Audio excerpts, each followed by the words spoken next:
Hello everybody from Carrow Road. We're speaking here in the wake of a 5-3 win for Norwich City Women over Ashford this afternoon in front of 7,500 people here. A wonderful day. Connor Staff, we're joined by Samuel Seaman. Just to have a quick reflection on the day. Let's start with that, Sam, before we speak about the football. 7,500 plus people in for a women's game at Carrow Road, the first time they've ever played here. A remarkable afternoon, a historic afternoon. Yeah, and it was really exciting actually. When I arrived at the ground, I saw more people outside Carrow Road than I do for most men's games, and I think the difference between maybe where this side of the football club was a couple of years ago to where it is now is huge, and it's such a massive development. And it was really encouraging for me to see the number of young girls that were in attendance today. Obviously will now feel like it's probably more possible than it may have been in previous years to achieve what they want to achieve if they're football fans, and hopefully this whole time those associated with the women's side of the game and with Norwich City Women have spoken about the need and the desire to bring more girls over into football, and I think this was a massive step. So to have this many people as well, 2,500 more people than had already been confirmed going into the game, and showing that amount of interest is really, really encouraging, and I'm really, really pleased for everybody who's put in a lot of hard work today, and who's, well, not just today but obviously in the weeks leading up, and who's put in time to working on this football club and this side of things for a long time, because as you said, it's a massive step for them, and really, really encouraging. And hopefully it means now that they've seen there's interest, they've seen it's possible to do it at Carrow Road, and it works very well, and hopefully we'll see that on a more regular basis now. Yeah, and it's worth mentioning as well that people who, even before the integration into the club, made it possible, the volunteers who helped run this team for a long period of time, obviously the committee that existed before, players who had played for Norwich City Women before they got to this stage, all of their work also a massive contributing factor. But as you rightly say, the work in the last 12 months to get to a stage where 7,500 people want to come and watch a game of women's football, it's a remarkable step of progress, considering, as you rightly say, where they were beforehand, when they were playing games at Plantation Park, Norwich United, and having to pay for their own kit and various aspects. It's come on unbelievable.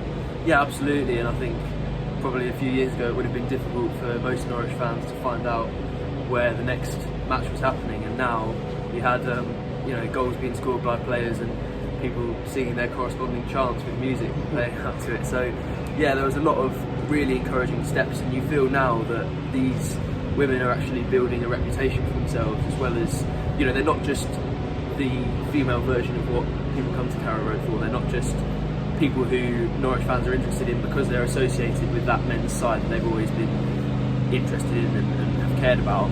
There are actual individuals that fans are picking out, and they know who their favourite player is, and the amount of players I saw down here signing autographs for ages.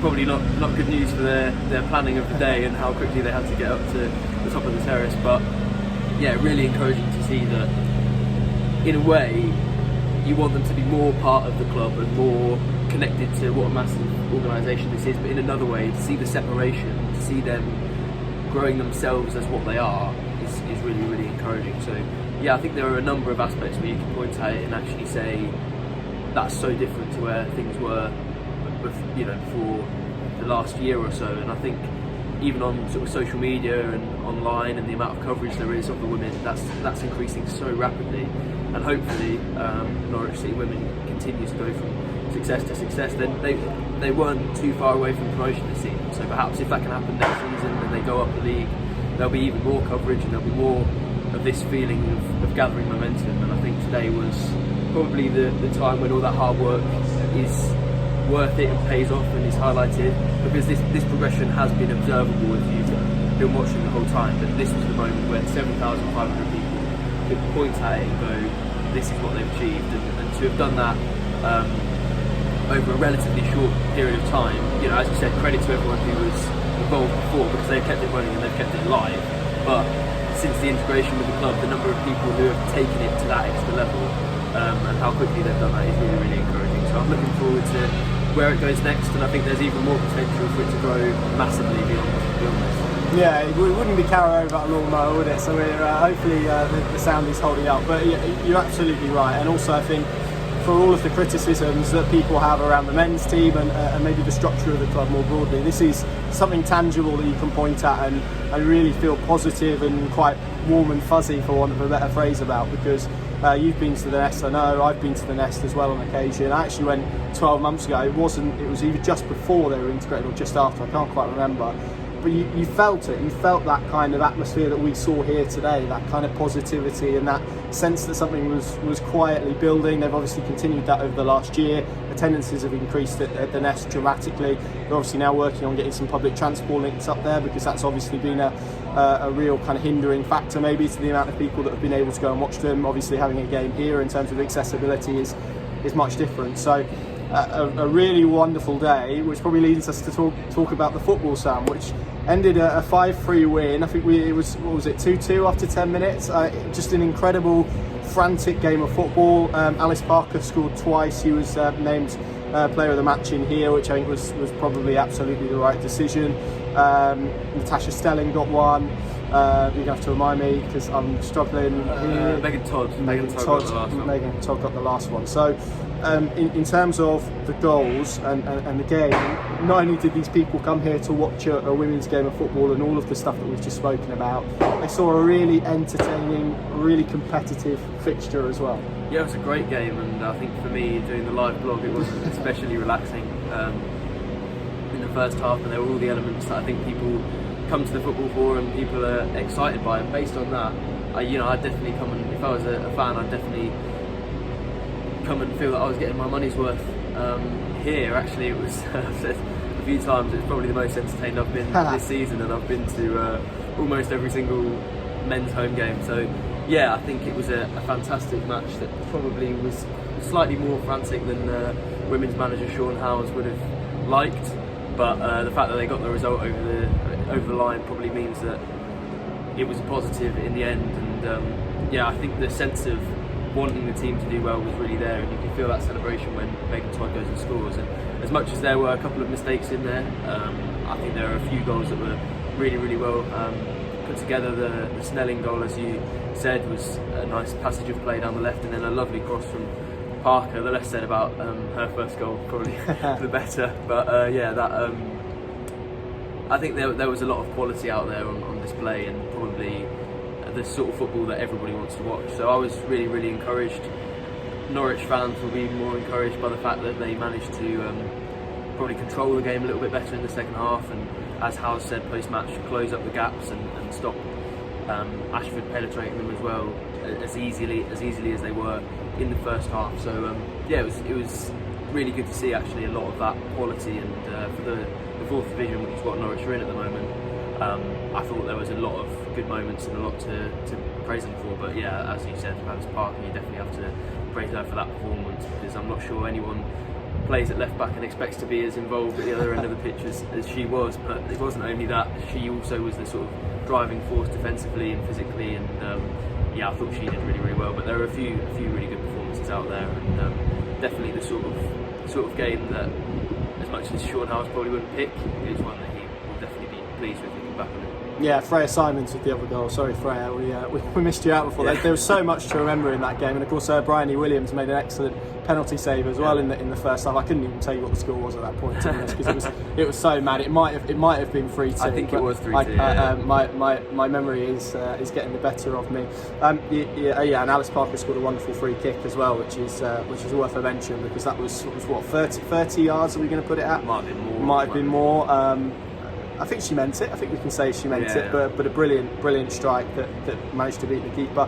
Ashford themselves deserve credit for the game that they put on here. Not easy on being on the flip side of that, and having to play in front of 7,500 people, the vast majority of which are kind of against you. So and you're trying to almost take on the role of being the party poopers, and they were competitive. They made it difficult for Norwich after particularly the first two goals, but managed to kind of reply pretty instantly, and that probably made it for an entertaining spectacle as well. So they deserve a huge amount of credit for the way that they coped with it. Just to finish, Sam, I mean, we spoke about, and obviously lots of young people here today, but specifically the young women, because I think before last week when I went to watch them train, I spoke to Millie Davis and Catherine Stanley and Alice Parker actually, and they spoke about maybe the lack of female role models that they had growing up, and having to play in mixed teams, and maybe having not the most conventional journey comparatively with boys to kind of getting into the sport.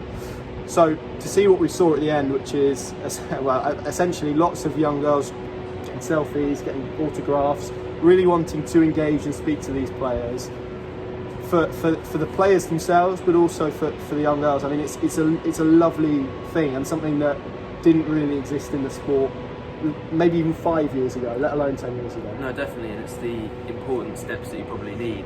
The best way to grow a sport is to get more people interested in it. And as you said, probably 10, 15 years ago, if you were a woman that wanted to watch football, you were watching men pretty much all the time, or you were watching women who maybe weren't on the level of coverage as you know the men were. And it's sort of like, if you supported a non-league men's team, it would be similar, because you can't watch press conferences, you can't read articles about the team, and it's difficult to really invest yourself in that. Whereas now, it's sort of a chicken and egg situation, but with the people being interested and the resulting coverage and the things that come with it, it feels like it's only going to grow. And being interested in women's football is only going to be a better proposition for those young girls, and maybe they won't be so inclined to turn away from it and look to other things. And I think that's a really positive thing. As you said, there were so many girls down there that maybe 10 years ago would have been interested in the football for a bit, realised there wasn't much in it for them,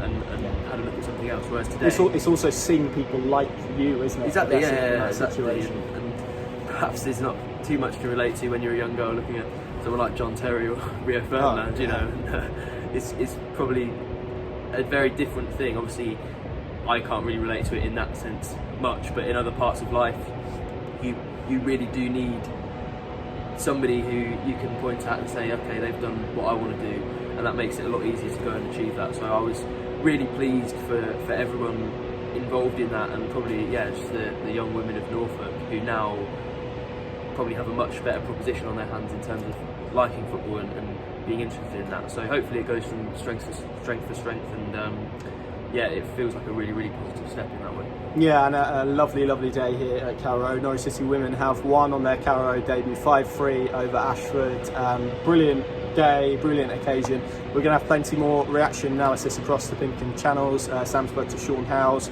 Alice Parker, and Eloise Moran as well. 16 years of age, by the way. Wonderful talent in midfield. Worth keeping an eye on her development for sure. So I have all of those interviews, match reports, all the various stuff across our channels as well. Some videos to come over the next few days as well. So thank you very much for watching. I hope you enjoyed the day if you were here at Carrow Road.